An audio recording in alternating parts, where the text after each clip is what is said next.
सबसे बड़ी ईद कौन सी है? पैगंबर ने फरमाया अफजल अयादकुम यौम विलायत अली इब्न अबी तालिब। तुम्हारे पांचवें इमाम ने फरमाया गदीर वाले दिन जो एक मोमिन को खाना खिलाए, जो एक मोमिन को 18 जिलहज को 18, 19, 20 अफजल तरीन दिन 18, उससे कम 19 फिर 20, ये 3 दिन ईद रहती। 18 जिलहज को जो एक मोमिन को खाना खिलाए, चाहे वो आधी खजूर क्यों न हो,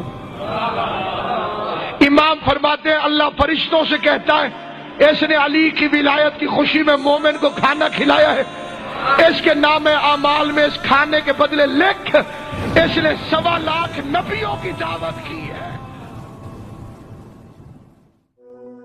به طه به یاسین به معراج احمد